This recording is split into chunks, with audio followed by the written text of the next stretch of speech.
Good morning and welcome to the International Connection. We are in show number 33 on our series on mind control, and today we are going to hear a presentation, The Secret History of Mind Control, given by Walter Bowart at the Ritual Trauma, Child Abuse and Mind Control Conference in Atlanta in October of this year.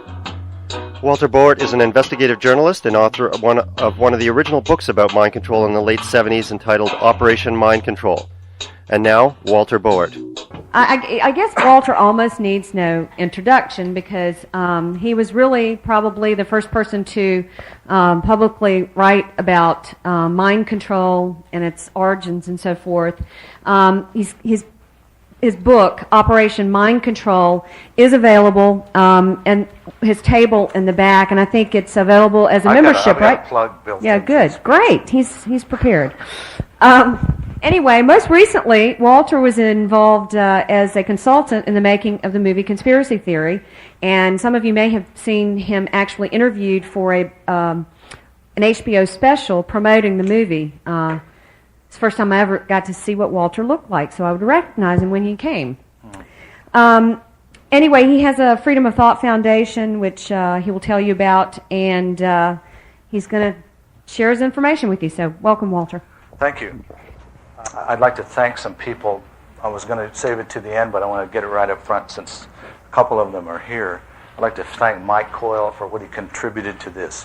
What you're going to see is an outtake, a series of outtakes, and some of them are from videos, and a lot of them are stills, but it's a very rough presentation of what's going to be a documentary. But I'd like to thank Mike Coyle, who's retired from the field. He had the MindNet journal that was on the internet and did a terrific job of research. And he's finding that a lot of the critical things that we're going to talk about and get to toward the end of the show are actually removed from journals and pages torn out of research, academic research journals and things. Somebody doesn't want this information out. And I'm going to cover things. I'm going back. Sylvia asked me to do the history of mind control, but I'm going to cover that. But I'm going to go farther afield, probably than what most of you have heard about. And it is so far beyond any technology that you're talking about, like electromagnetic spectrum stuff.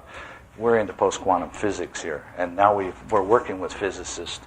I'd like to also thank Blanche Chavesty, who's here, for the long years of friendship and the documentation that she is and research that she's helped us with, and Cheryl Welch, who I think is not here, who also contributed to boxes and boxes of research, and Doreen Pratt, who is hospitalized and not able to travel and is blind, legally blind.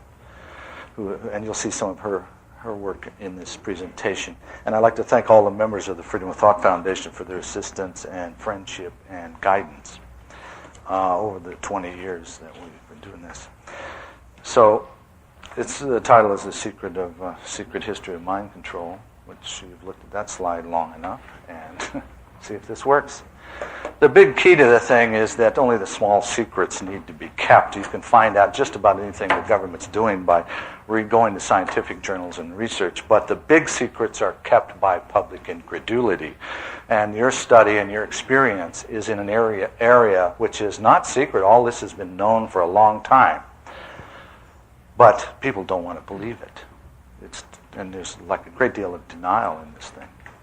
So with the evolution of, that is hard to see. With the evolution of man came the evolution of science, and here's an example of an early treatment by the foremost practitioners of mental health science, in quotes. This is an etching circa 1745. It shows a ward actually it's spelled Bethlehem Hospital in London. It was pronounced Bethlehem, and it became Bedlam, the famous synonym for the nut house. But it was originally, it was Bethlehem Hospital. And another patient at Bethlehem, his name was William Norris, and he was confined there for 12 years, bound by chains a foot long and to an iron rod at the head of his bed. He died in 1815. Another patient there at Bethlehem, who we do not have a picture of, was James Tilly Matthews. This is another, we don't know who that is, but he was Matthews. pretend it's Matthews. He was incarcerated there for 35 years and escaped only by death. And it's a very interesting story. In the late 1700s, he'd gone to France as a spy for the British Admiralty. Posing as an import-export agent, he traveled in the highest circles of French society. Things went wrong for him when he fell into the hands of a man named Franz Anton Mesmer, the father of hypnotism. Mesmer used to play parlor games by having aristocrats stand in tubs of water while he played DC current over their heads. To what purpose? We don't know. And this may be the first perpetrator of mind control, one of the fathers of our country, Benjamin Franklin. He was the U.S. ambassador to France at the time, and if you remember, he was the discoverer of electricity, which was DC electricity. He discovered it when he flew a kite on a wire during an electrical storm. And it was a shocking experience. Franklin may have been used that later for the effects that DC current, we now know DC current gives. It'll induce amnesia easily. Franklin was asked by the French government to look into the activities of Mesmer and his claims of miraculous cures with electricity. And they hit it off. Mesmer and Franklin hit it off real well, but it's not surprising. They were both the brothers of the same secret society, the Masons. And so Franklin filed a lengthy report favorable to Mesmer, gave it to the French government. Another brother Mason who frequently visited them in Paris was Adam Weishaupt, the founder of the Illuminati. And these coincidences bring a lot of questions to your mind about what were these guys really doing over there and what did they find out. Mesmer happened to be, believe it or not, the godfather of Amadeus Mozart. In fact, he raised Mozart. And, of course, Mozart was this incredible genius musician. And his biography, the biographies of Mozart, show you more than one obvious example of someone who behaves as if he were suffering from dissociative identity disorder. So, you can conclude that maybe Mesmer played around to enhance the musical abilities of Mozart at the cost of other parts of his personality. Well, you can't read these things, but anyway, we're back to James Tilly Matthews, and after a few years of influence of Franklin and Mesmer, he was over there in France. He beat a path as soon as he could back to England, reported to the Admiralty that French had developed a devastating instrument of war, an heirloom, A-I-R-L-O-M, which could weave thoughts into a man's mind. These are some of the... at the top it says Illustrations of Madness. That's the name of the book, written by John Haslam. John Haslam was the apothecary, which in modern terms would be the resident medical officer, to Bethlehem Hospital toward the end of Matthew's stay. In the first decade of the 19th century, Haslam wrote this whole volume called Illustrations of Madness, just singly on the Matthews case. It was published in 1810. It was the first book-length case study of a single patient in British psychiatric history. According to Roy Porter, who repackaged Haslam's 1810 book, Illustrations of Madness, in 1988. And that's the only way you're going to find it. There are rare volumes. You've got to pay probably at least $40 for a used copy. Because of the book, Matthew's fate became a cause célèbre in everywhere, in Britain and the United States. And it was used against Bethlehem Hospital in general and Haslam in particular, ironically. When the institution came under scathing scrutiny of the House of Commons Committee investigating madhouses in 1815. A few years before the madhouse era, there were only a few people declared insane. But by the late 1700s and early 1800s, there were hundreds of thousands of people now in these madhouses, so-called. So while this guy was Matthews is interesting to us for other reasons. He was the cause célèbre that created social reform in the madhouse business. According to Porter, the significance of his case was way back about 200 years ago. He was describing experiences that modern victims of mind control are now describing, even using some of the same terms. I don't know if you can see that some of them up there, but I'll go over them in a minute. Today, Matthews would be diagnosed as having probably easily delusional disorder. And I think delusional disorder is a misdiagnosis for a whole lot of things, but he certainly fits the bill for delusional disorder. And maybe he'd be diagnosed as suffering from schizophrenia or paranoid schizophrenia, which we now know is an extremely rare disease. But when I read Operation Mind Control back 78, there were only 25 MPD cases diagnosed. Now there's hundreds of thousands. And most of the people that I was writing about were called schizophrenic by the doctors, and they weren't. Of course, they were DID. But a guy named Dr. George Burkeck of London examined Haslam in those days and testified before the King's Bench that after paying James Tilly Matthews 6 visits at Bethlehem and having attempted, quote, by every mode of examination which he could devise to, quote, discover the real state of his mind, he said that Matthews was not insane. He said basically he's not insane after all this research on the guy. But he's talking about sudden death, squeezing, lobster cracking, you know. And anyway, he was admitted on the 28th of January 1797 to Bethlehem after he had been behaving oddly for quite a while, about a year. And among his strange behavior was writing a letter to his benefactor, Lord Liverpool, who was in the Admiralty and was part of this intelligence scam that he was involved in. I pronounce your lordship to be in every sense of the word a most diabolical traitor, after a long life of political and real iniquity, during which your lordship, by flattering and deceiving and more than anyone contributing to deceive your king, who, believing your hypocritical professions, has to be detriment of many of the country's friends, loaded you with honors and emollients. You have made yourself a principal in schemes of treason founded upon the most extensive intrigue, and which have not only long since laid your country at the feet of its most bitter enemies, who have assassinated France, to reap further advantages from those who by such wickedness might in such general assassinating scamble mount the throne, and so forth, written in the grand prose of that day. And that'll get you locked up, you know. Even today, that'd get you locked up. But he's talking about thought-making, you know.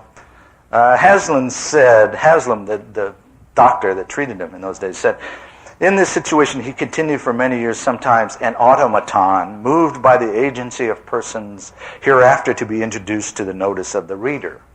And of course, he talked about spies and thugs and assassins who were putting voices in his head and controlling him. So, Mr. M insists that in some apartment near London Wall, there is a gang of villains profoundly skilled in pneumatic as in air pump, pneumatic chemistry, who assail him by means of an air loom, AIRLOOM. Continuing, of a variety of tortures he described so colorfully were fluid locking, cutting soul from sense, stone making, thigh talking, kiting involving magnetic impregnations, he said, sudden death squeezing, lobster cracking caused by pressure from the, quote, magnetic atmosphere surrounding the person assailed, unquote, apoplexy working with the nutmeg grater, lengthening the brain, thought-making while one of these villains is sucking at the brain of the person assailed to extract his existing sentiments, another of the gang will force into his mind a train of ideas very different from the real subject of his thoughts, and which is squeezed upon as the desired information by the person sucking, unquote. Laughter making, poking, pushing up the quicksilver, bladder filling, tying down, bomb bursting, gas plucking, that's the extraction of magnetic fluid from a person assailed, unquote. Foot curving, lethargy making, spark exploding, knee nailing, burning out, eye screwing, sight stopping, roof stringing, vital tearing, fiber ripping, brain sayings, and other descriptions of physical and psychological tortures caused by some invisible means, which Matthews put into the high-tech terms of his day. Now, this is very similar to what people are describing today. This is the way he drew a layout of the way he was assailed and interrogated in his by these 17th century assassins, he called them. And he said that a pneumatic machine, now this is a sketch he made of it, was the high technology that was doing all this. So try to find, if you're interested in this, try to find the book. You have to do a search for it. And but the EM targeted victims of today are not sounding much different than that. Though this guy is pretty colorful, and of course the language is very arcane and colorful. But Matthews, we'll go back to Matthews. He was the first. It was like 200 years ago, and he was the first guy that's chronicled, and he's the first single individual case ever chronicled in psychiatric literature that we know of. So this is nothing new. Now, could it be those guys, Franklin and those other guys, came up with something that they really did use? Because that's what he claimed. Today we have the categories of, I don't like the term, but it's used, wavies. Those are people that are targets of electromagnetic waves of some kind, or sometimes I prefer the term EM-targeted victims, or some of these people claim to be alien abductees, or government mind control victim, or satanic abused people. Now, there's nothing in Matthew's descriptions that these groups of people haven't also described. So, and then you have to ask, doing what I did for 20 years, you're hearing all these stories, you're gathering probably the largest database, and we're beginning to use a 27-page questionnaire, people with ordinary. I'm looking for mind control victims, and of course our questionnaire is a mind control questionnaire, but it kind of gives you an indication of what everything else is in there, and including the alien abduction scenario, which is very peculiar and very unusual. And but we have the largest probably database, and after you hear this, you say, could it be that these delusions, if they are delusions, do we as a species lack such imagination as to keep coming up with the same thing over and over for 200 years? I mean, can't we go beyond this? Shouldn't madness be really out there and really?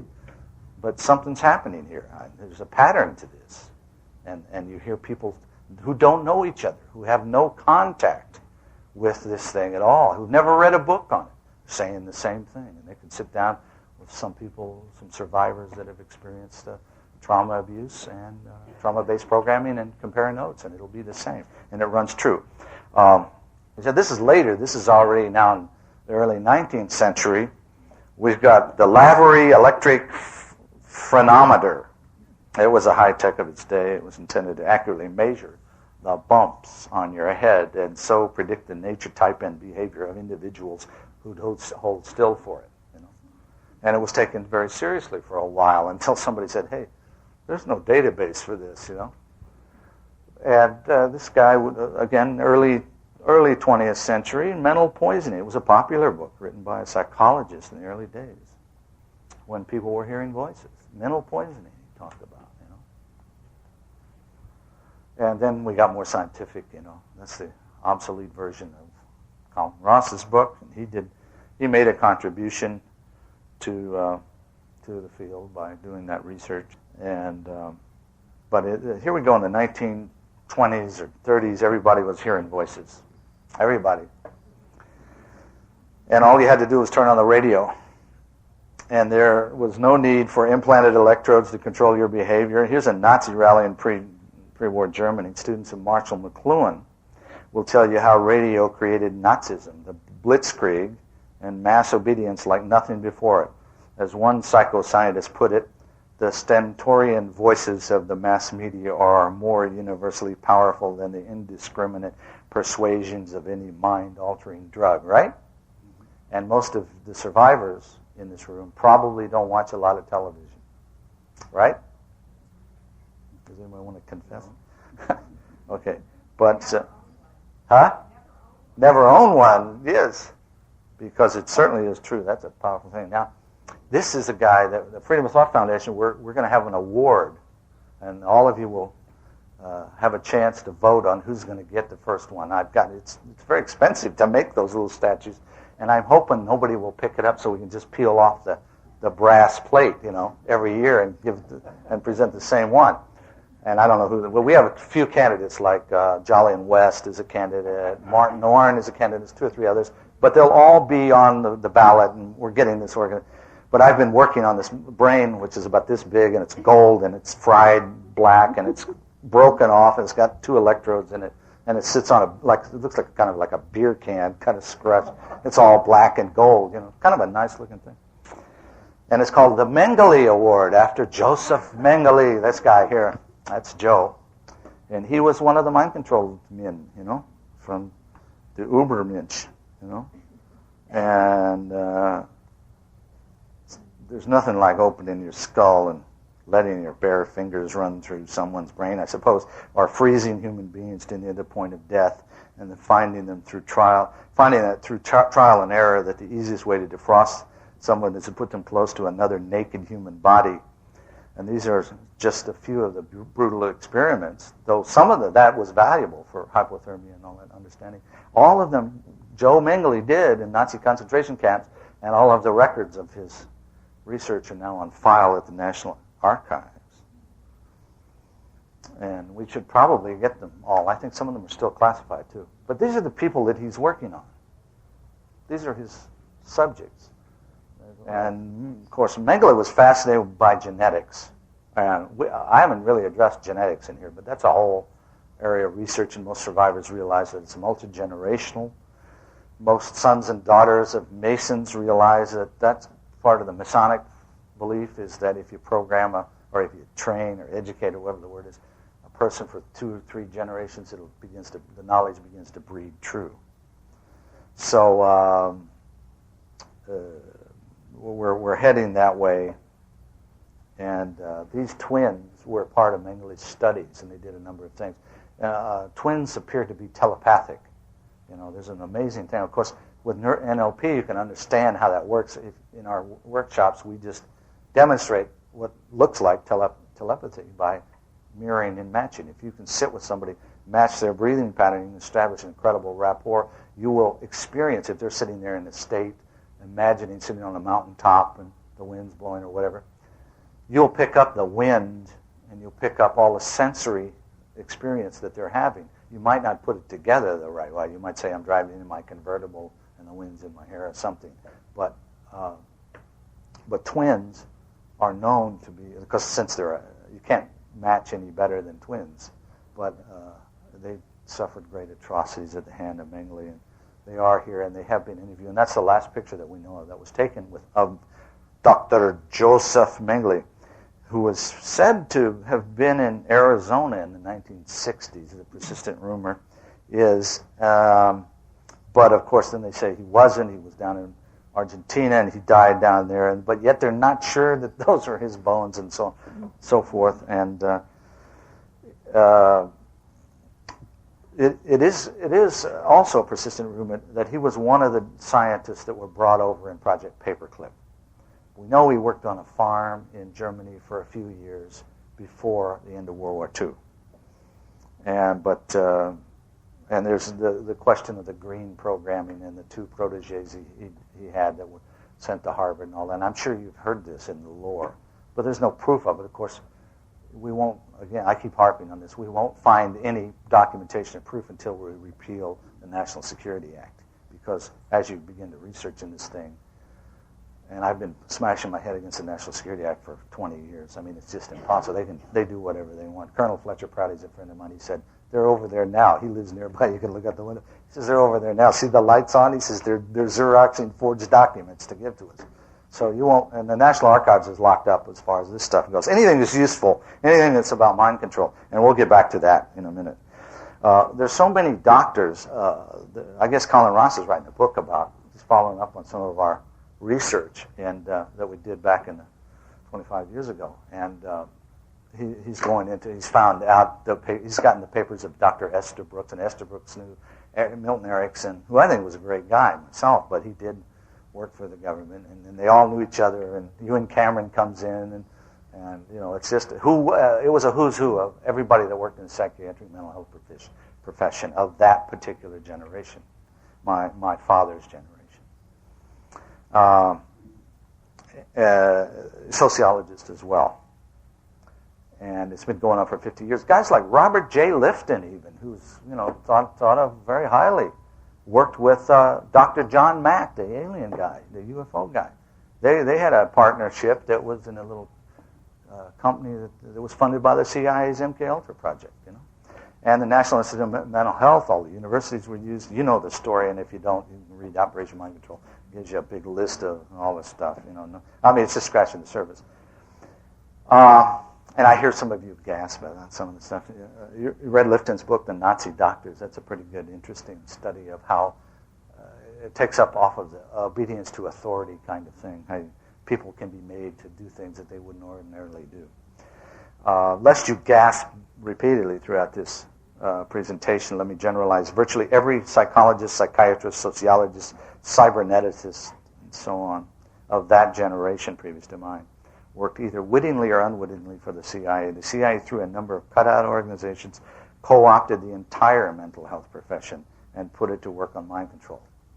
So it's a hard thing finding people that aren't part of the game, part of the bad guys.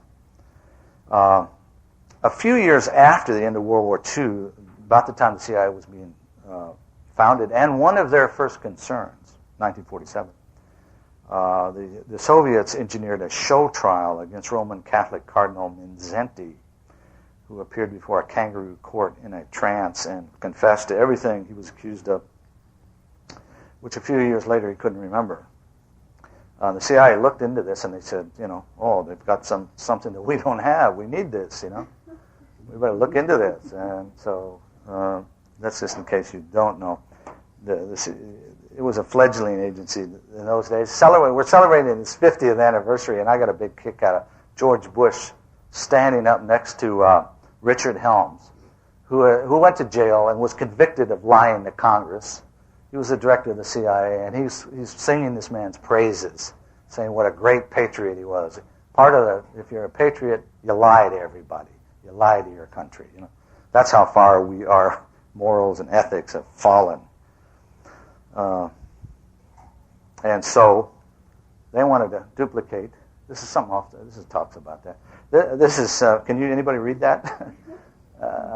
This is some of the things you find on the internet too. You find a lot of very good stuff, very succinct, and that talks about Harris Isabel in '55, part of MKUltra, Blue Bird, and the hospital in Lexington, Kentucky, and things. And of course, Nelson Rockefeller wanted to become president one day, and he was standing at the bedside of Lady Liberty when she gave birth to her bastard child, a freak of nature, part of the invisible Cold War, known as information. They christened the baby information warfare, they called it. And then the father nicknamed it brainwash, So we have the brainwash. It's a term. I noticed a previous speaker used that term. It's a very non-specific term. I mean, the term mind control isn't much better. But brainwash was coined by a CIA propaganda specialist, Ed Hunter. And he advised Alan Dulles, who gave a speech to the UN, and that's how brainwashing got started, the term, brainwashing. Of course, Dulles' brother was John Foster. He was the Secretary of State. And Alan called himself the Secretary of State for Unfriendly Governments. He was the director of the CIA. They talked about the insidious Fu Manchu communists in Korea and China who had brainwashed our clean-minded American boys and made them confess to crimes that they did not commit. According to Dulles, the Chinese had a way of making strong-minded Americans hallucinate that a U.S. Marine wing had flown a mission over North Korean-held territory dropping germ bombs. Colonel Charles Schwabel here took most of the heat. He was one of the men who allowed himself to be filmed confessing to the U.S. use of germ weapons. The cries of brainwashing could not drown out the later revelations that the Marine Air Wing had indeed dropped germ bombs on the insidious yellow peoples fighting against the U.S. Later it was revealed that the secret labs of Edward Arsenal had developed a race-specific encephalitis germ which infected only Oriental people. You know what they had? So the Chinese had brainwashing in cities, Fu Manchu, which turned out to be nothing more than isolation, deprivation, alienation. What this guy was talking about, very standard stuff. Nothing romantic about it. Just the same old. Take a person, put their hand in a vice, close the vice, say talk. They'll talk. At some point, something on that level, and that's what brainwashing was. Isolation, deprivation. It's like our prison, like our educational system, like our prison system. Simple things. The Chinese didn't use drugs or anything sophisticated. But they did get these people to confess readily, and they wanted to get out of it. So guess what happens? And those of us that served in the service, we all were the beneficiaries of that, and that was the code of conduct. You give your name, rank, and serial number, and nothing else. All the information, but you wait a certain period of time, then you can tell them anything. Because, the only thing you got to worry about is tactical information. You don't give them any time. And, of course, tactical information gets obsolete very fast. So finally, and then I've talked to Laird Gutterson and guys that were in Vietnam that really stood up to torture. But it's an interesting thing to see those men come back in the 50s, standing at a strange angle, behaving like these automatons. A very interesting thing that just isolation, deprivation, alienation can do to somebody. I suffer from it myself, being a writer, from sitting in front of that computer so many hours. Sometimes, I catch myself in the mirror staggering around. And as a result of that, so give your name, rank, and serial. It's called the Code of Conduct. Now, out of this came the best psychological study that anybody's ever done on 3,000 men that were POWs in Korea. It's because they studied them all with a fine-tooth comb. Most interesting, they had three categories. They had the guys that collaborated outright with the enemies, the guys that resisted the enemy to the death, and the guys that just went along with the enemy. Well, the ones that just went along with the enemy were the same. They found out finally after this long, serious study. They just went along with the enemy. They were the same guys that just went along with our military. They were draftees. The guys that collaborated with the enemy outright were the people in our own military that were known as gung-ho. And the people that resisted the enemy were the people that resisted our own military. And they wanted us all to resist the enemy the same way that those guys did. Now, so they studied those guys, the resistors. They wanted us to behave that way. And they found out that there was this spectrum of, at one hand, they were the criminals. And at the other hand, they were the highly creative. And then they began to study more, and they saw that criminality is nothing more than misplaced creativity. So we have an actual industry in this country of misplaced creativity. Brainwashing in Red China. Edward Hunter, the man that coined the term brainwashing, wrote a couple of books about it. And then came the fictional version of that story by Richard Condon, the Manchurian Candidate. And that caught everybody's attention. I knew Richard when he was alive. He was a PR flack that dropped out. He was 60 in full life, and then this was his first novel, and it was a big hit. And it was a story of a guy that was captured. That's Lawrence Harvey playing the assassin. I don't know if you can see that. Playing the assassin who was programmed, unbeknownst. They captured him behind enemy lines, take him up to Manchuria. You can rent it in your video stores. Programmed him, then he came back to attempt to. He did assassinate the candidate for president, who happened to be a guy he didn't like anyway. It was his stepfather, so the Queen of Diamonds over the phone triggered the response. And it was true. And I asked Condon, first question, now researchers, now that Condon can't defend himself, some guys are writing that Condon knew all about this MK. And I asked him about it. He loved my book back in 1974. I think he saw a rough draft, and he said, he wrote great things about it. And he said, no, I just read Pavlov and Salter and invented the rest, because it was pretty easy, pretty basic premise. Frank Sinatra was in the film. He's one of those guys that ended up being programmed in this scene from the movie.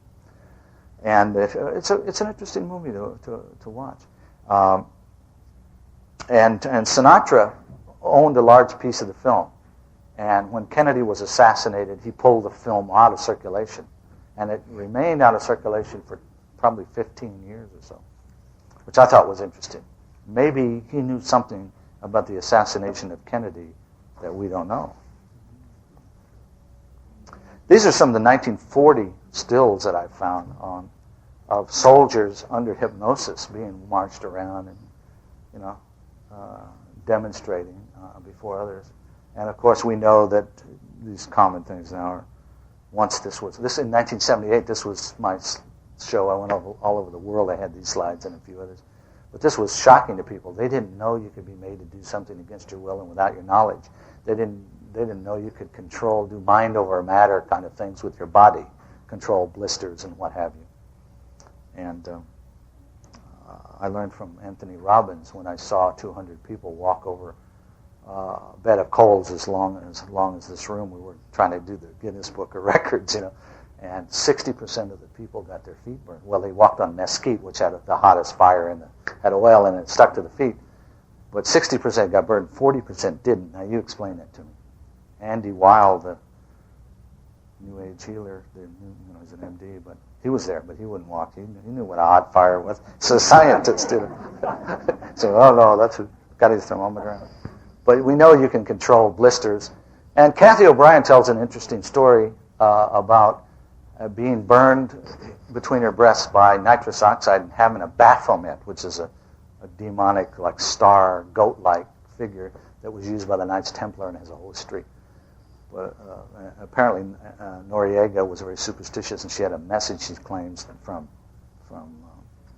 high-ranking government, whether it was George Bush or whoever, to get his attention.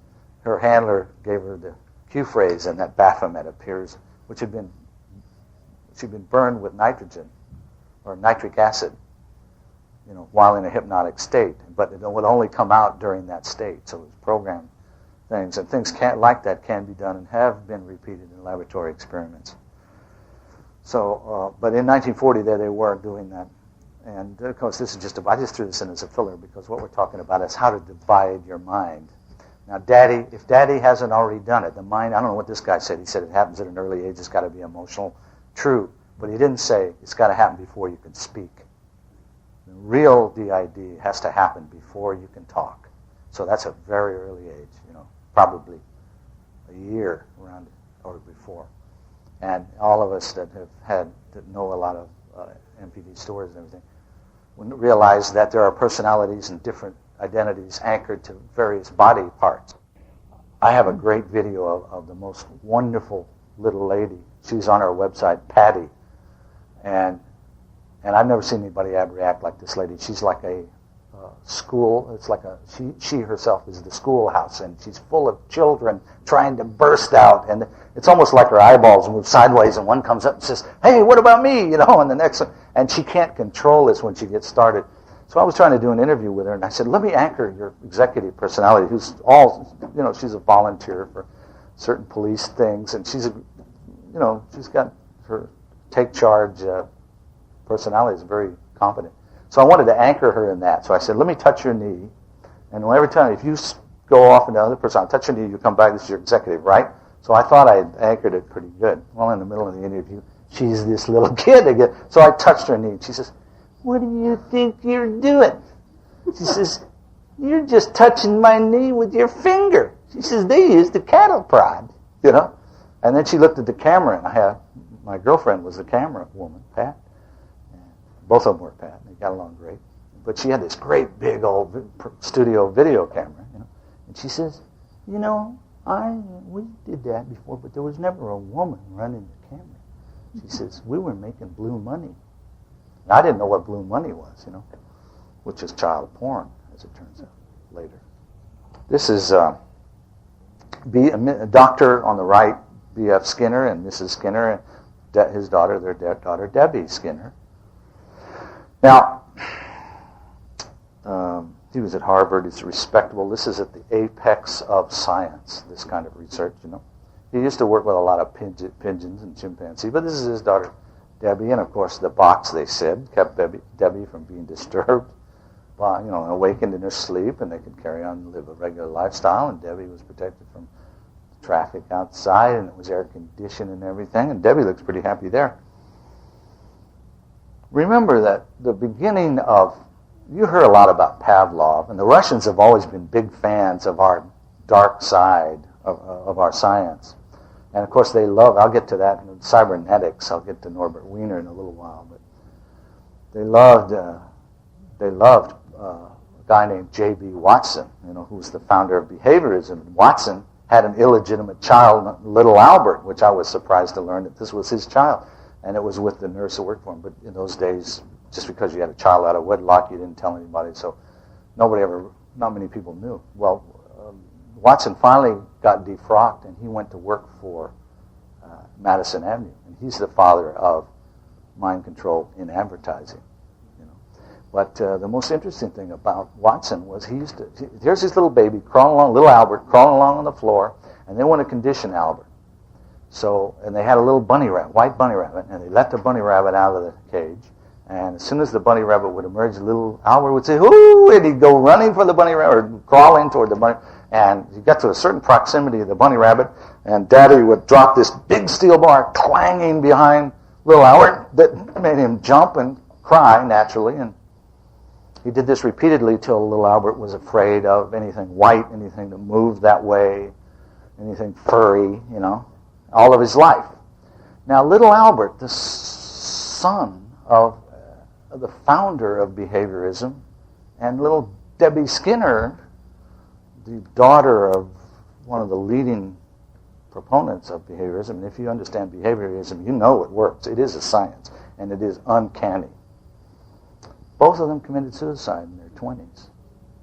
So what does that say about, one, their parents and the heritage of this kind of approach to study of human psychology, I guess it's called. So that's Debbie in the box. So Skinner was the apex of science, right, of American intellectual establishment, Harvard University. And this is the nadir of American intellectual establishment. This is William Jennings Bryan III in L.A. He's the founder and director of the American Institute of Hypnosis. Right? Anybody heard of him? Yeah. He is shown there, that panel, he can run 3 hypnotic subjects at a time with that panel. They're hooked in the room, program 3 people. And when he died, I was trying to get an interview with him. He kept dodging me, as Martin Orn has succeeded doing. Once I got him on the golf course and almost had him cornered, and he ran away. But here this guy died on the stage of a heart attack in Las Vegas so he's a hypnotist and doing some explaining to police about hypnotism. But according to his widow, within hours of his passing, it was like magic. The signal was sent, and the CIA showed up in his private house. Not only they showed up in his office, but they showed up in his private home and removed every scrap of paper from his library.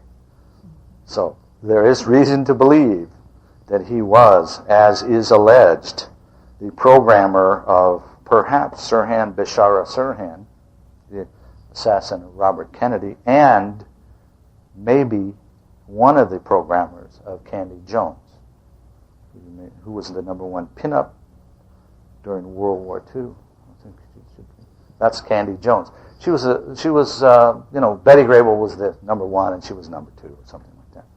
And she wrote her own book called The Control of Candy Jones, which some people would now try to deny that was true, but indeed it runs true.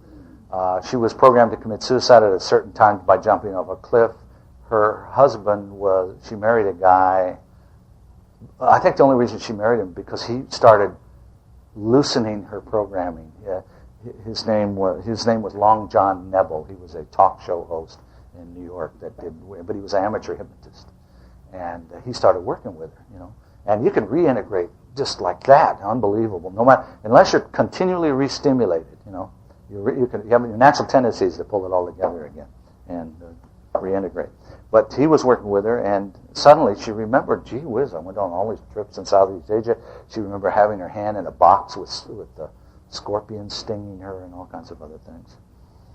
And being basically a pigeon, a courier for what I call cryptocracy, because we ran out of 3-letter words. There's just too many names to this thing. A secret government. And so whatever he did shook loose the thing, and she didn't jump off the cliff, and she lived to tell about it. Another probable, and somebody should write a book and study Marilyn's life and time. She was an abused child, and you know how it goes. You're Daddy is a pedophile, and Daddy's making movies of abusing the kids in the neighborhood, and he ships them through the mail, and the postal inspector finds this and says, we're going to arrest these guys, and they give it to some federal branch of law enforcement because it's a federal crime, and that somehow gets triggered over and bumped over to the Department of Defense, and the Department of Defense guys, who are probably CIA or NSA or whatever, or NASA or something, they show up and say, you're going to jail for... Now, the guy's been arrested. He's been in jail, Daddy, for a couple of years, maybe a couple of days. But they stressed him, and then these DOD guys show up and say, yeah, but you're going to jail for 25 years. We got you. Otherwise, you work for us. And then these guys go to work for them and say, now we'll show you how to program it. So the whole family ends up, and then the children of those children end up working for Uncle Cryptocracy for the rest of their lives. And you'll hear that story told over and over. I hope you hear Bryce Taylor's presentation. That's a lurid story about it. And the reason I know she's real is because I met her when she was with the guy that she can't say anymore. So it's cut out, but I know who it was. A movie star that was a handler. So I met her then. That was years before I met her again in the mind control context. So I know that but I think she's totally sanitized her book, so it doesn't name any names. But it should. Operation Mind Control names the names, because I got a permission to use an earlier version, and I changed her name, of course. So you have to put two and two together. But if you want the real story, and then of course, we got the doggone thing, but it says How to Hypnotize, right? And it was in a comic book. So this is in the 40s or 50s, and it was a big thing. Everybody was hypnotizing everybody. And little did they know, just accidentally you can really send somebody on a spin and really have some problems. I hope you don't think I mean to use the word spin deliberately, because that's Kathy O'Brien. I'm sure many of you know her and have heard her story. It's written in the book Transformations in America. She brought the term presidential model to the fore, and she presents kind of a National Enquirer version of the MK Ultra story, naming names, sexual preferences, perversions, dimensions, and identifying marks of the genitalia of the high government officials. And that's probably her main defense. I mean, she says, okay, remember Michael Jackson? They had him drop his drawers, and they, because the kids identify. Well, she says that about some of the major presidents and secretaries of defense and what have you, which I think is a great thing to do. Oh, doggone! You can't see that. Take a hammer to it. Well, it's. Can anybody read that? Military. What? Controls my mind. This woman says.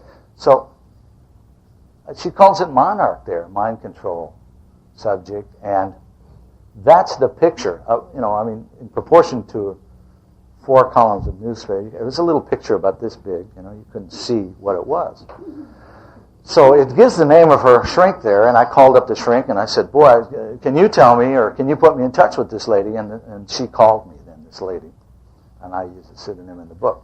She then sent me a blow-up of the picture that she didn't even know was there, because it was on her passport, and she gave it to the reporter.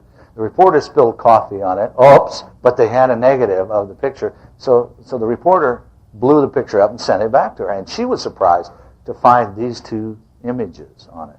One is the famous butterfly, connoting that she was a sexual slave program, and the rose is the assassin program.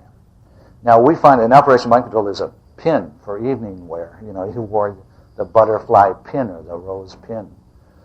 Some on a lower level, they would actually tattoo the women in certain places. Some of the a cattle prod, 200,000 volts DC, will give you a melanin, give you a nice little mole. So some of them are burned in a certain, with moles in a certain shape on the face. And you meet many survivors that have had every mole taken off of their body, just for that reason, because they knew that this is identifying. And any of the perpetrators that know the programming can access the person depending on what pin they're wearing or what they know about the programming. And of course the history of mind control is the history of a male chauvinist secret organization at work, preying upon women. But there's some other things. Women are uniquely susceptible to trauma, and especially sexual trauma. And then the reactions, the difference between men and women in the MPD thing, this kind of mind control all falls into the MPD. It's just a naturally occurring phenomenon that probably happened in nature. I mean, if you go up to a victim in a car crash and they're in a state, it's called shock, right? If you go up to that victim in a car crash in a state of shock and give them your card and say, "You'll send me $1,000 tomorrow. Come over here, sit down. Are you okay?" Change the subject. Probably that person will give you $1,000 the next day because they're in a state of shock. And if you know how to give an embedded command in a positively framed way, it's just the way people are. We are all that way. Nothing special about it. So that state that is used to traumatize small children, a naturally occurring state, is accessed by the government. When you go into, my cousin was the reason I got into this. He was traumatized, so we didn't know it. He had a drunken father that used to beat him and the mother up, and that wasn't any big deal. There was no big deal. But when he joined the service, it showed up on the test. There he was. This is a person with high tendency to dissociate. We can use him. He's trained, and he was a courier to carry secret messages locked behind post-hypnotic amnesia blocks. And today he's still having trouble. He can't sleep very well, and so many years later, he's had 13 years of therapies and hypnosis and all kinds of stuff, and it's pretty well in there. He remembers a lot of the atrocities he had to witness of interrogations, which ended with decapitation and things like that. Just really hideous stuff, military stuff. So that little lady was used in. She was a bomber by the time she was age 3. She was like a setup person that would hang out with the assassin and distract somebody while the guy bumped him, or she would, just an innocent little kid coming into a place like this, tripping down a little package and puts it down and goes somewhere, and later the place blows up, that kind of thing. And she's pretty much recovered, doing very well, I'm happy to say. And the best literature, and I've got several examples of it, the best literature on mind control and survivors is self-published literature. The publishing companies won't touch this stuff anymore. I got it. The only reason I got Operation Mind Control published in 1978 was my agent was an agent. He belonged to Naval Intelligence, and he was one of the biggest agents. He's now one of the biggest agents in New York. And he paid me a whopping advance because they wanted to control it. And then, they printed 1 million copies and ate it and paid me full royalties, and you never found it again. In 2 weeks, it was gone. You couldn't get it. Now they're paying $650 a copy if you get a used copy of Operation Mind Control. Sell it. So, I don't know, because now you can get one for free by becoming a member, self-published edition from the Freedom of Thought Foundation. Greatly expanded. This was one of the early things of the male chauvinist society. It was called The Battle for Men's Mind, early book by William Sargent. And here's Dr. Sidney Gottlieb of the CIA. He was that guy that gave 147 different drugs to people. John Marks in The Search of the Manchurian Candidate, or the Church Committee reports cover him pretty well. But he's a scientist, he's a doctor, he's respectable. And of course we know about Timothy Leary, who was a psychologist. He's the producer of The Flower Generation, the psychedelic 60s, and the slogan, "Turn on, tune in, drop out." Leary worked with Henry Luce and the CIA to turn on the generation known as the baby boomers. When I asked Leary if he was witting or unwitting when he got his LSD from the CIA, he said, "Who would you work for, the Yankees or the Dodgers? You want me to work for the KGB?" This is a blank slide in memory. I had one, a picture of Dr. Frank Olson, who flew, jumped, or otherwise exited from the 16th floor of the Pennsylvania Hotel in New York City back in the 50s. And it was believed, and Olson's family was paid $750,000 wrongful death. The Federal Torts Claim Act keeps you from suing the government for wrongful death. But it turns out, after the autopsy, the family exhumed the body of Olson. I'm sure some of you know this. His skull was fractured before he was thrown out the window. He was killed before he was thrown out the window. They probably just laced him with LSD.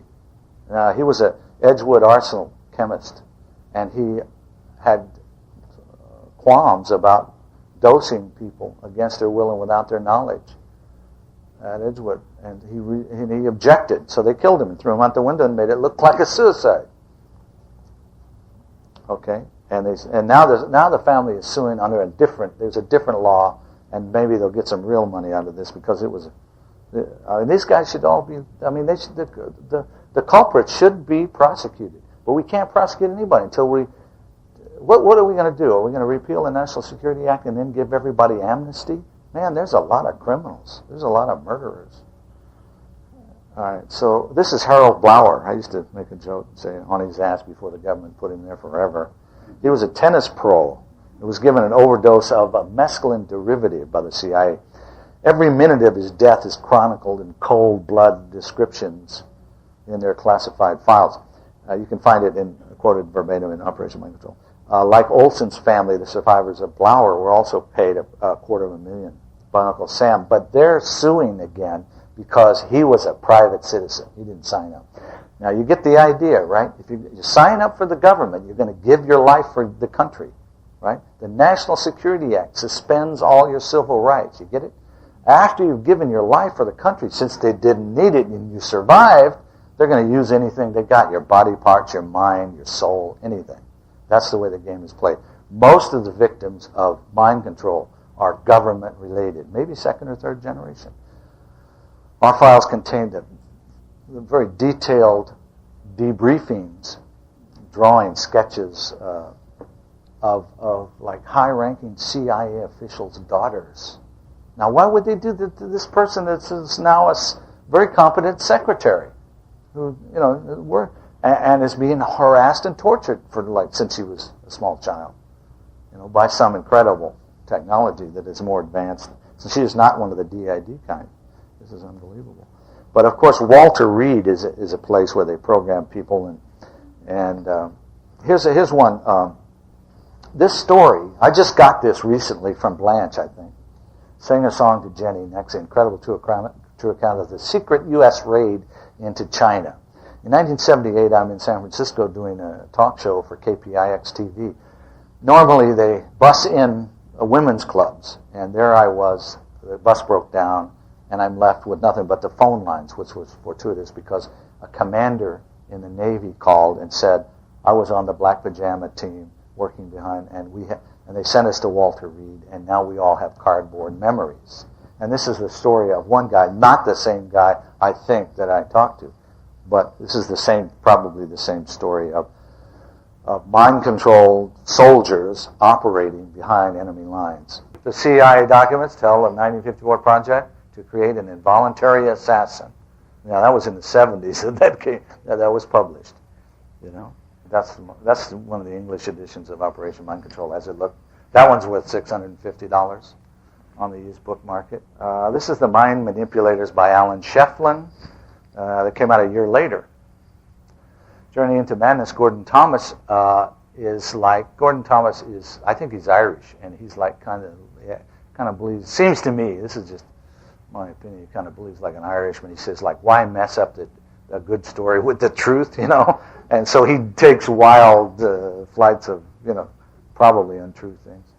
But he does cover Ewan Cameron's experiments in Canada very well, and it's good for that. And of course, as a result of Ewan Cameron's experiments, they paid off pretty heavy to the families up there, because that's a little different than the federal trial.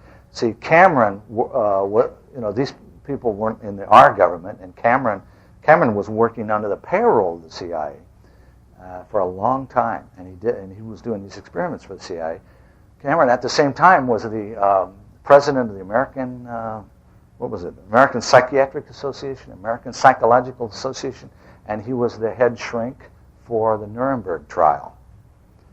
So you can see what direction this psychiatry. That's probably why psychiatry stopped dead in the water. That's probably why it doesn't work. I mean, what they're trying to do. And of course, it was useless. We just spent 50 years and how many millions and billions of dollars, and we didn't come up with anything, they claim. That's a 1977 article, the year before Operation Mind Control came out. So, I didn't believe that. For some reason, I just didn't believe that. And this, you've seen JFK, right? And what's his name playing the little guy, David Ferry? This is really David Ferry. This is the way he looked, and the actor did a fantastic job duplicating him. David Ferry was a hypnotist. He was a pilot for the CIA, and he was a hypnotist. And he was probably the guy that was the handler, on-the-scene handler for Lee Harvey Oswald, who was probably just a patsy. He said he was a patsy, and we ran a PSE on his statement, and it appeared to be true, and believe it or not, stress-free. So he looks like just a patsy. But David Ferry, he had false eyebrows and a wig and things. Strange dude. Oh, no. This is another victim of mind control. Obviously, he was programmed. He was a White Russian. George de Mohrenschildt is his name, and he was a friend of Lee Harvey Oswald, Marina Oswald's, and a friend of mine, Edward Epstein, was interviewing him for Time magazine or something. And they took a break for lunch. During lunch, he got a phone call, and I think he said, what was the phrase here? He said, the only word he said was, "I understand." And his niece or something told us that. Told Eddie that, and then a couple of years later, I met her and interviewed her, and she believed he was programmed. And then he took a gun and killed himself shortly. He hung up the phone. "I understand." Click, bang, just like the Manchurian Candidate. So his family believes that's what happened. Anyway, Eddie Epstein, that's Luis Angel Castillo, an attempted assassin of Fernando Marcos in the Philippines, who was arrested by the Philippine National Bureau of Investigation, equivalent of the FBI, Philippine FBI. They called in, unlike in the United States of America, when nobody believes this can happen, those guys called in a hypnotist and began to deprogram this guy. They found 4 different identities, and when he was in custody, he had 40 hypnotic sessions from April 3rd to June 25th, 1967. He displayed 4 distinct personalities. He was put into a trance and given an empty pistol.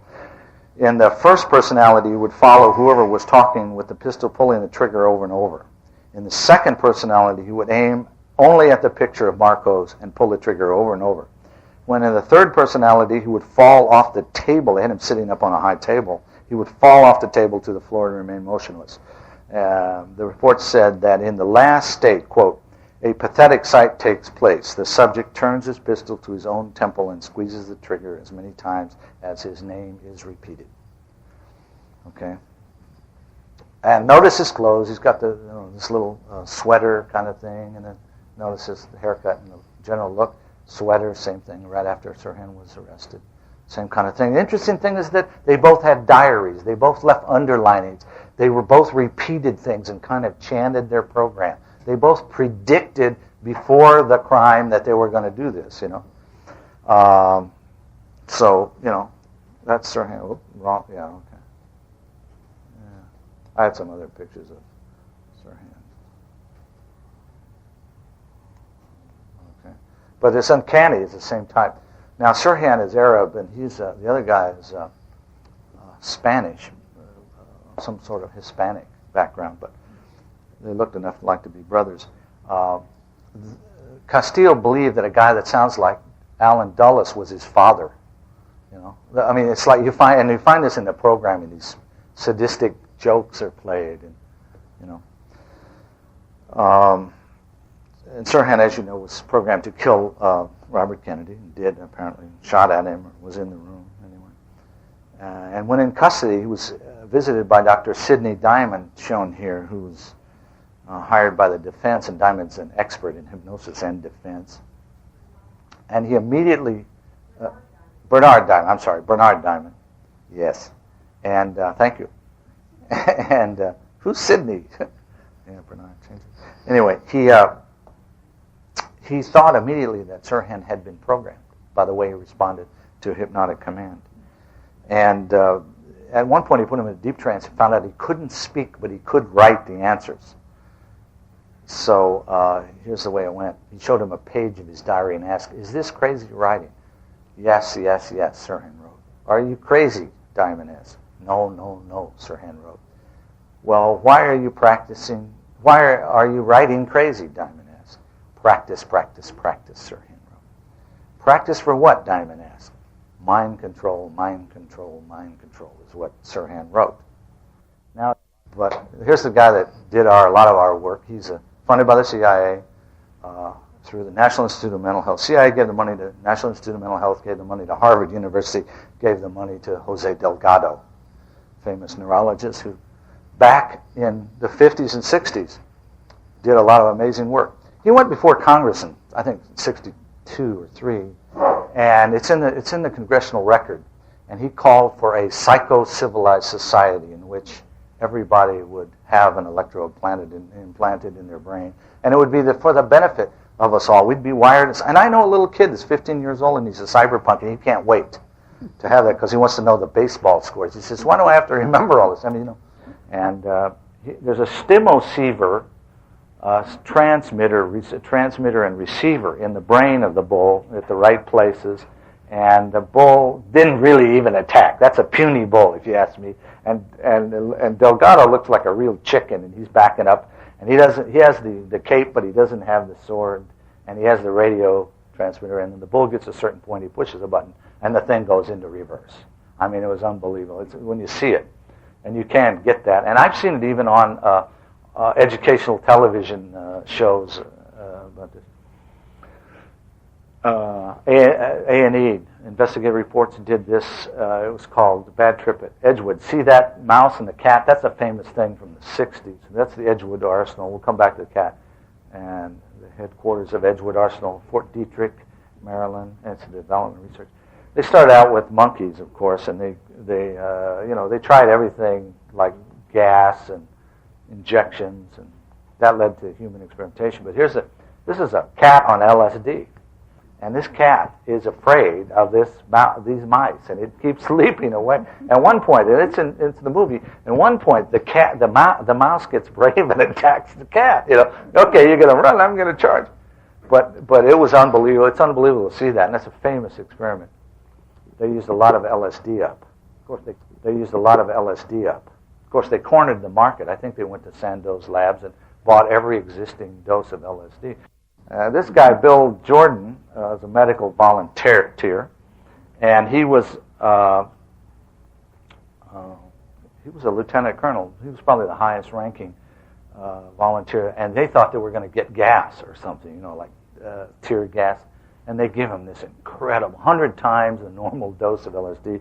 And these guys now, 40 years later, are still walking around having flashbacks and epileptic. So one guy developed epileptic seizures, and if you get a chance, and of course they gave the guys the physicals before they jabbed them up with things. And God knows, they give them placebos, they give them controlled drugs, different drugs. They gave huge doses. 7,000 men were given, between 55 and 1975, 7,000 men were given LSD in these huge quantities. You know, this guy is the Colonel James Ketchum, who was the Army psychiatrist that ran it. Colonel Ketchum revealed to Bill Curtis, who was the anchorman, that they had tested BZ, which puts the test subject into a 3-day stupor and is followed by memory loss. Interesting. They're interested in anything to induce amnesia in these days, you know.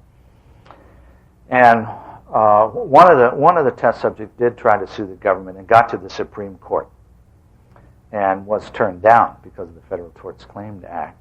But the dissenting opinion of the judges compared the Edgewood experiments to the Nazi experiments of World War II. So it is on record for your reference. Colonel Ketchum didn't think at all that serious. He said, most of the volunteers thought of it as an interesting adventure. Many of them volunteered to do it again. All right. And while these injections were going on, they were given.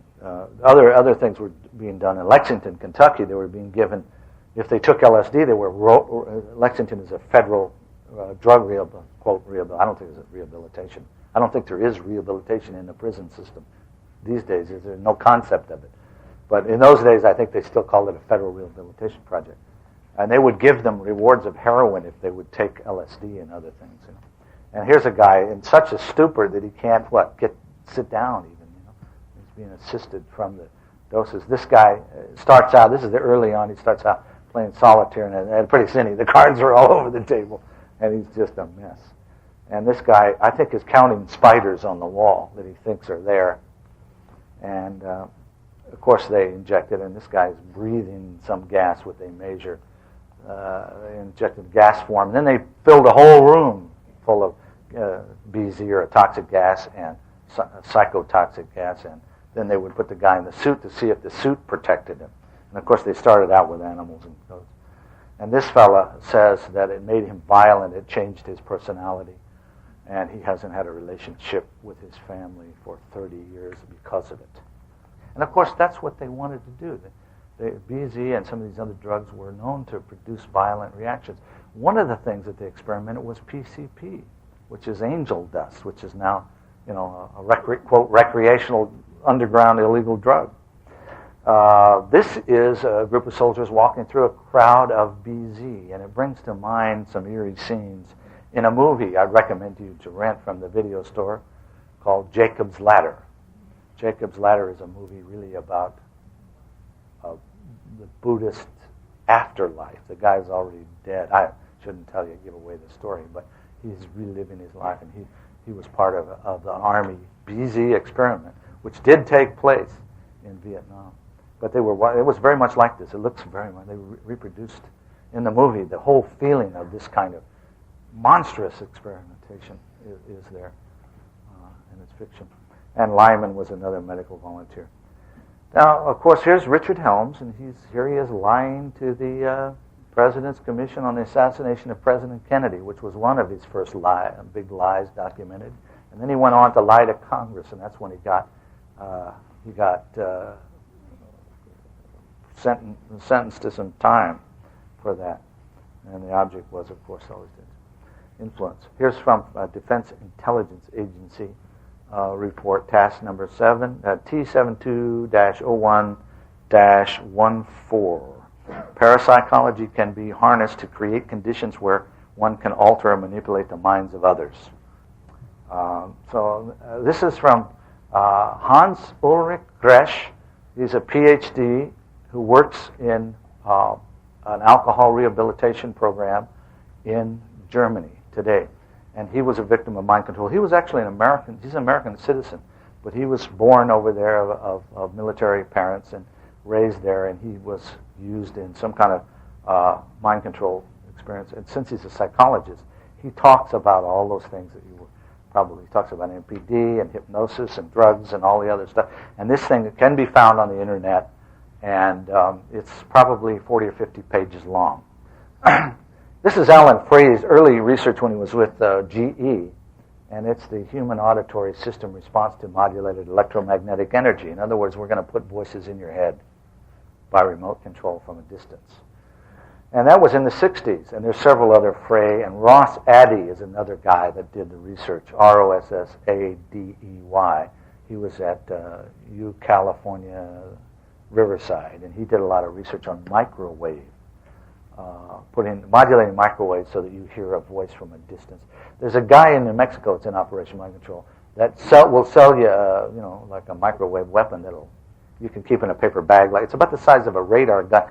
You can buy them now over the counter. Yes, you have a question? Yeah. The question was: is that kind of mind control technology used to discredit the individual, or is it actually used for programming? I would say both. I think the number one thing is programming, because if you take all the technology, drugs, hypnosis, all this electronic stuff, you take it away, the human mind is still the human mind and works the same way. And basically, you can explain that by understanding the subconscious. A lot of it happens over a long period of time. I mean, I don't know about 20 years, but I know of 10 years. It's a two-way feedback thing, and I want to get to that. Well, here's another one: the spontaneous regression. You know, and this was way before the New Age thing of regression to the past life regression, all the other stuff. So the military and the government were researching this thing. This guy Schneck is This was from the State University of New York, the College of Medicine. The CIA project funded this, and they knew damn well what a powerful thing regression was, even if it's just a metaphor. The father of all of this stuff, and the greatest mind about hypnosis, and a guy that also worked for the government. I went and talked to him, and was Milton Erickson, and now it's called Ericksonian hypnotherapy. How many of you know the work of Milton Erickson? You do. Wonderful, great. And when you interviewed him, and boy, you could go to trance just talking to this in a warm room, but I liked him a lot. And of course, he is the main model for what is now called neurolinguistics programming. And this is the mind-body thing. He had polio, so he could not interact with people, and he watched how they communicated, and out of that came this beautiful science, which is used in computers. And the use of hypnosis in intelligence and related military situations by Seymour Fisher, 1958, declassified document, CIA document. The use of hypnosis in warfare by Halleck McCord, unclassified. It's in the open literature. Experimental investigating the possible antisocial uses of hypnosis by Milton Erickson. Now, Erickson said basically, there's no problem to it. All you have to do is manipulate the context. And you can manipulate an individual and get them to do something against their will and without their knowledge. And it was done in the laboratory in the government studies, where a soldier was made to attack his commanding officer. And all they had to say was, this is World War II, this guy's a Japanese guy, it's kill or be killed. They didn't know he had a knife in his boot, but luckily there were two armed guards standing by. This is assassination and hypnosis, political influence. Joseph Burned, 1968, after the Kennedy assassination. People probably began to think about it. Rewriting the Soul, written, Ian Hacking, Canadian, written by, it's a sociologist, so there's parts of it that aren't correct. But it's really interesting to read this different point of view. And he tells some stories, anecdotes about Colin Ross are pretty good. Elaine Pagel's a friend of mine who did the Nag Hammadi text, and anybody that's had satanic ritual abuse should probably read this book and understand the origin of Satan and understand how deeply rooted it is in our society, Judeo-Christian Aristotelian philosophy. This is Mikey's paper, Mind War. You know Mikey? Anybody know Mikey? Mikey Aquino, yeah. And this is his very own handwriting. Here, it's the headquarters of the Imperial Stormtrooper Force, Office of the Chief of Staff, Mind War Center, Hub 4. And it's the final version of an article going to the Military Review Parameters, which is a war course journal, and the PSYOP community, Psychological Operations Community, the head of which is near my hometown, down in Fort Huachuca, Arizona. Areas by Michael Aquino. He was just then a major. And he talks about John Alexander's Military Review and PSYOPs and stuff. And what gave me the creeps is number 11. He cites Operation Mind Control as a source. Boy, did that give me a chill. I contributed to this guy. And here he is when he was reviewed for a possible adverse, they're going to throw him out of the Army for molesting children at the Presidio. And he's one of the guys, and of course they couldn't prove he did it, but then they couldn't prove he didn't do it. So they did a weird thing that you can only do in military law, in military courts. They didn't acquit him, but they didn't convict him. They just said, we're going to gather more evidence, and of course they're still gathering evidence. So here he is, a Satanist, the high-ranking guy. He retired from the military. People raised a stink about it, but the Pentagon says, no problem, there's a guy buried in Arlington from the Civil War that's a Satanist. What are you getting? He said, this is freedom of religion, so, we do. And of course, cybernetics, Norbert Wiener, control and communication in the animal and the machine. The father of cyberpunk, and of course the Russians, these are probably a little bit out of focus. The Russians were, of course, very good at this. and they know what obedience to authority means. And let me tell you a little bit about this guy. This is the Soviet. He's a member of the KGB. He's the head guy. His name was Vladimir Zhukov, KGB parapsychologist. He's an adept at telepathic hypnosis, and it's a psychic who was specially trained to use a variety of instruments to affect other people's minds at a distance, if you can believe this. This is part of the history. We're coming to the end. The only success story in the Soviet of that kind of psychotronic warfare is this chess match between Karpov and Korchnoi. And Karpov was the darling, young 27-year-old chess champion, and Korchnoi was the former chess champion that had defected to the West. So they wanted to make sure Korchnoi lost. And Korchnoi, after the thing was over, says he tried to get this guy removed. No, the other guy I showed earlier. And he complained and complained. He said, he forced me to make bluffs I didn't want to make. He forced me not to play strong. It was Zhukov and the powers of mind control that led to my loss. And it was a prestigious international victory for Karpov and Soviet parapsychology. Here's a photo of Dr. Karl Nikolaev at work in a laboratory. This is not a crystal ball, it's a psychotronic device which allegedly helps, focus the mind in what is called biocommunication. The Soviets took it seriously and developed it to a reliable degree. And of course, our control remote viewing is the same kind of thing, where we took something that's been generalized and non-specific and unscientific, and we disciplined it. And here are psychotronic devices. I'm coming to the end here. These are psychotronic devices. That's the way it works. The mind concentrates and spins that little wheel. They demonstrate it. It was from a movie, and it's available. And of course, Uri Geller did that for Stanford Research Institute, and Ingo Swann. These are psychotronic devices. These are really interesting. Look at them. It's not a dental tool. They're not sculptor tools. They're not kitchen paraphernalia. Yeah, well, I guess. I don't know much about them. They're not Dremel tips, as I understand them. They're used kind of like, sounds to me like they're used like magic wands, but to focus energy, and to direct the mind. Now, the Soviets, this guy's the leading Soviet parapsychologist. So when he would do stuff like that, they were measuring his brain waves so they could duplicate his results. Now, we did similar things. I have too many of these papers to show them all to you, but one of the most interesting studies the United States did was to measure the brain waves of people with multiple personalities, put them into different personalities and measure their brain waves. Each personality has a different brainwave pattern. They then recorded these patterns and sent them to another shrink on the West Coast.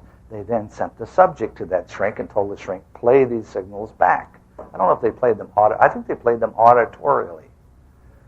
They stimulated and then they gave them notations. They stimulated the personalities by playing back the brainwave signals, and they triggered the personalities.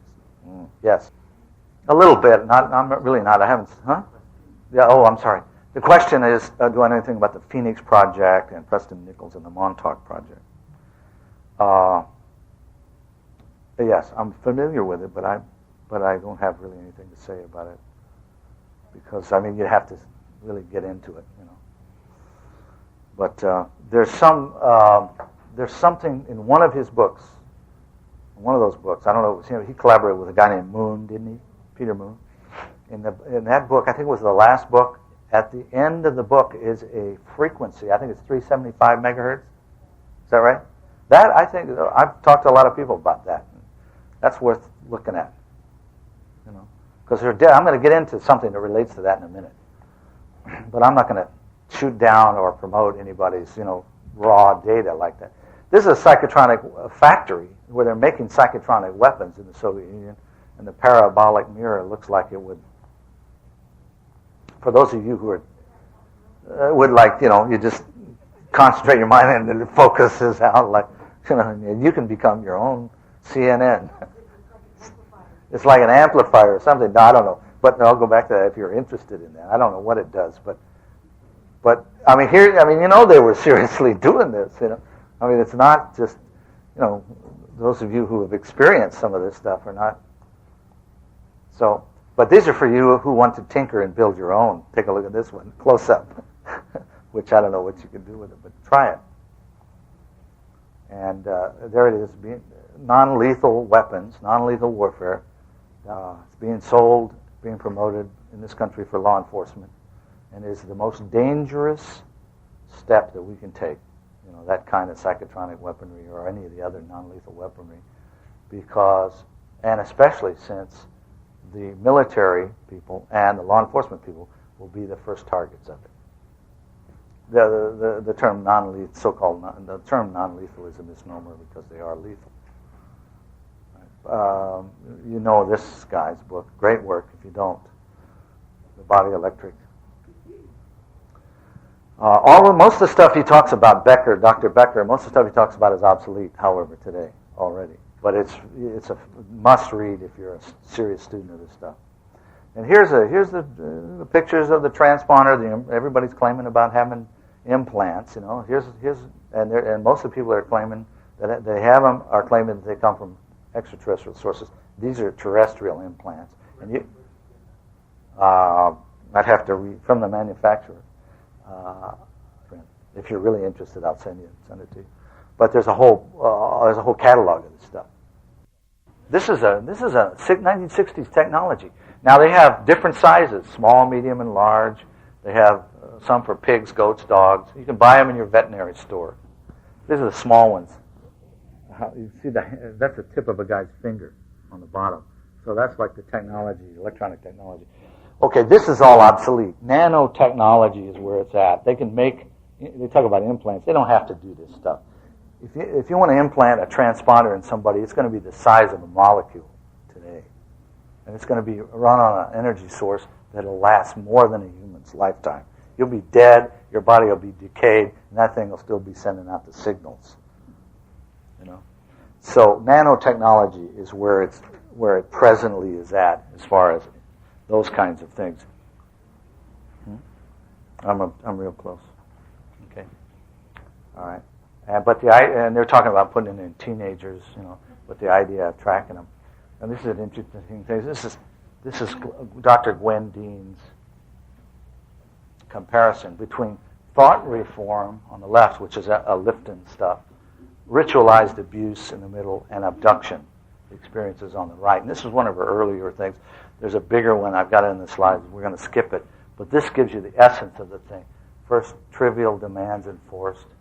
In the middle one, it says must learn cult rules. And the third one is trivial demands enforced. In other words, what you're seeing in the phenomena, the experiences of these individuals that talk about government mind control or thought reform or ritualized abuse or abductions is the same thing. And, hundreds of studies, hundreds of reports. Sydney, and it's back to the shrinks. Francis Crick, Nobel Prize, says he found a human soul. It's in the left neuron from the right in the left part of the brain. The guy's an idiot.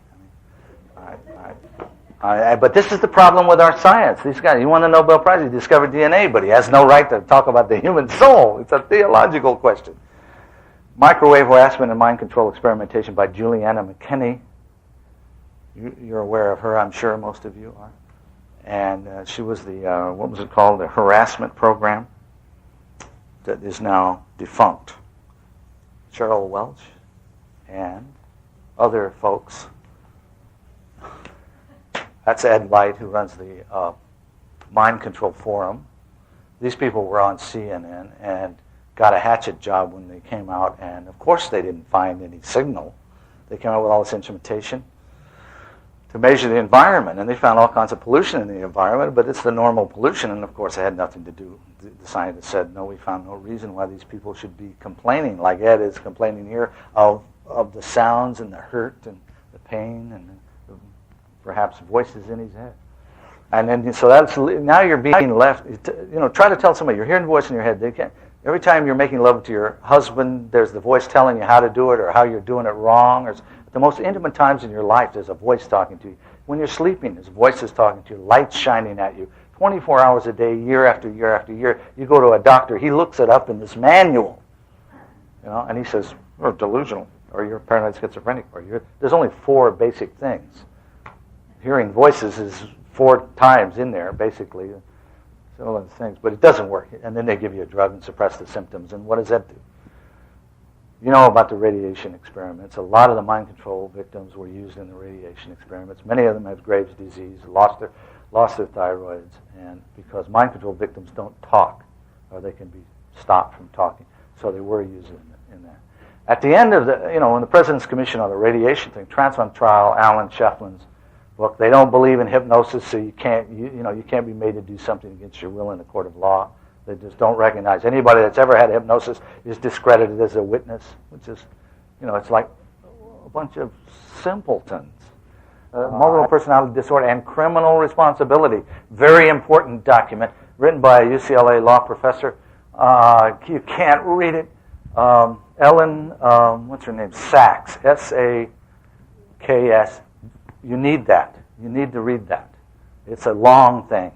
It's a long 30, 40 pages.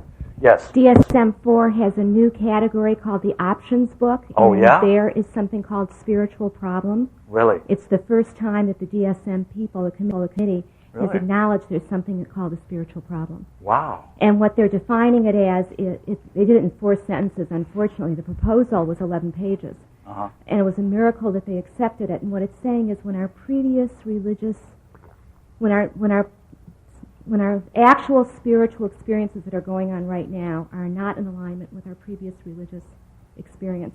And I would advise people, if they are going to go see somebody in the medical field, to refer to that. Great. Thank you very much. This is Robert Moody and his brother. Look like twins. This man's on death row right now. I'm his only link to the outside world. He's diagnosed, the guy with his back to you, he's diagnosed multiple personality disorder, DID. I worked with him before he could even get that diagnosis because the alien voices in his mind told him to do choo-choo train on the test. So he would do true, true, false, true, true, false, choo-choo train. And they couldn't get any proof. They couldn't get all of his tests. Psychiatrists are whores. They got up there and said, he's malingering, the judge. But they said, a couple of them said, you better rule out dissociative identity, this, that, and the other thing. Well, the judges said, I'm not going to rule all them. They put him in the nut house for 6 months, and they couldn't do anything with him. He came back 6 months later. They still didn't. He wasn't competent to stand trial. He wasn't sane at the time of the crime. And the whole thing about DID in the law has to be re-examined and restructured. Now, this is a guy, I began to work with him. That's Mary. That's probably Bob. You can see if you can see some of the changes here. If I go through it, you can do it in the film. You can really see it. This is still. That's the killer. That was the killer personality. His name is XE. He was programmed in the Marine Corps. Killed 2 women in Arizona that he's been convicted for. He's sentenced to die. After his appeals are exhausted, he has 4 appeals. Anybody want to write to him? We'd love to hear from you. This is Dr. Joyce Vesper, who, thanks to Colin Ross, we finally found a doctor in Arizona who knew. She's the Arizona director of the ISSDD, and she came forward, gave him 5 hours of test, looked at 200 hours, sampled 200 hours of videotapes we'd taken of this guy turning into a little kid. When the Miranda warnings were read to Moody, he was a 9-year-old saying, I hurt my finger. I don't know how I hurt my finger. Didn't know his name. The reason they caught him is he turned himself in to this sheriff's department saying, run my fingerprints. I don't know who I am. He had a picture of a little girl in his pocket. That was his daughter. He didn't know who she was. He was in a what do they call it, amnestic fugue. And it's just not justice. It's got to change because, you can get hit in the head and something else can happen to you and suddenly you're on death row with amnesia. It's not the way to treat people. So they read the Miranda warnings to the 9-year-old. This is a novel by Michael Youssef, Youssef, The Voice, and it's about the voice of Satan in a Christian. The guy's a Christian theologian of some kind of preacher or something, and we're talking about voices now. This is Dr. Deal's thing, and Dr. Sheldon Deal looked at Patrick Flanagan created a thing called a neurophone, which proves that you can implant. Somebody can be deaf, their cochlea is taken out, and you can still hear with this thing. And Nick Begich will tell you more about that, and you can order those things if you want. There's some incredible therapeutic effect to this thing, and that's what these papers are about that you can't read. But Dr. Deal did a study because hearing people can hear the conscious sound, and then this thing kind of plays it to your bones, I guess, through your bones to the other I think it's called a saccular, other part of your ear. Begich will explain it to you. It's pretty interesting. And I've known this guy for 30 years. He's a naturopath and a doctor of holistic healing. Used to be a Mr. Arizona and stuff. Wonderful guy and a serious researcher. And of course, Voices in the Head, Valus, very famous Philip K. Dick novel about a vast, it's called, Valus is an acronym for Vast, Active, Living System. And this is the Jack Sarfatik's physics group talking about Valus and conscious computer spacecraft from the future, time travel and all that kind of thing, which is coming up very prominently in quantum physics. And of course now there's something called post-quantum physics, and there are subatomic particles called beables, and you better familiarize yourself with that. In the 50s it began the new science, and the University of Arizona is going to be the first university in America with a chair for this new science called cognitive science. It's the study of consciousness, and an interdisciplinary thing. This year in April, you can all come. There's a conference discussing this. It's psychologists, psychiatrists, neurologists, cyberneticists, linguists, theologists, philosophers, all getting together talking about heavy on the computer thing. Artificial intelligence is very important. But it all started in the 50s. J.B. Ryan, Duke University, 50s, CIA project in extrasensory perception. They're the guys that invented, they used the card, the Zener cards, that you saw in Ghostbusters. Very important studies. Denied by the CIA. They said, yeah, we spent so much money, nothing happened. Don't believe it. Now they admit, remote viewers even, that's pretty far out. You can astral project or whatever, out of your body experience, and that's what it used to be called. Now it's called controlled remote viewing, more acceptable. And of course, this is a good book. I like this book a lot. Dave Morehouse, seems like an honest guy, talking about his experience in the remote viewing thing. The CIA finally admitted it, but here it is in 1975 in a press release telling you all about it. So it's been known. 96, right? Last year. They admitted to it. Yeah, we did that. But then we didn't come up with anything when we studied all this. And they always say that. We did all this. And here's John Mack, thanks to Blanche. A little thing about John Mack at Harvard. He's the UFO guy, working with Lifton. And of course, there's John Shirley's picture. And you can't see what that is, but they're talking about hypnosis. And there was a serious study of alien aspect done at MIT, and one of the papers in here talks about, they found out that the so-called abductee community is highly dissociative. So the same thing that you're finding in ritual abuse, you're finding in mind control, you're finding in the alien abduction. And of course, for the first time now, people are beginning to say, abductees are beginning to say, yeah, I do remember there was a government guy standing around with those little gray things. And of course, how many survivors have been asked not to talk about their alien, quote, alien experiences? 3 years ago, I asked that question, and just about everyone that I could identify as a survivor raised their hand. They have been told not to talk about it because it discredits their credibility, because they're already telling pretty fantastic tales, But in fact, and then there are others. There's nobody talking about Laurie Lingenfelter's story. Or even Kathy O'Brien doesn't talk a lot about her NASA training. But Lingenfelter says that she was trained to be a hostage, quote, witness, especially hypnotically trained witness on some kind of an alien ship in a swap deal. It's incredible stories, but it's worth checking out. Here's Dr. Dean, who did the comparison accounts with ritual maltreatments and alien abduction. And this is Appendix E in Operation Mind Control, which is, it goes on, you have to sit down and study it. But it's just amazing to me to find everybody talking about the same thing in a little slightly. And Philip Corso, on the 50th anniversary of the so-called Roswell thing, comes out and says, yeah, I was the guy that placed all this high technology into the R&D stream of the defense developers. And one thing, and he talks about the skin of the craft, the propulsion system. He talks about night vision goggles and stuff. And the one thing he doesn't talk about, he admits it, that was there were mind control devices on the ship, allegedly. But he doesn't talk about instituting them. And his movement away from that subject, just avoidance of that subject, is to me what gives credibility to this account. Because, you wouldn't talk about it if you were using it the way it apparently is being used. And they had a headband that flew the craft and stuff, he says, So, and then if you read the report from Iron Mountain, you realize that how to motivate an economy without war is a very difficult problem. Well, so there's a green movement, ecology movement we're going to do. Space exploration, a bottomless pit, you can sink a lot of money into that. But the best motivator is to pose an outside threat of alien invasion. So how are they doing? Only 55% don't believe in UFOs. In May, just passed CNN poll, And are there visitors from space? 60% don't believe it. So they're not doing so well in planting that idea in our... Now this is an implant. I don't know if you can see that. It used to be.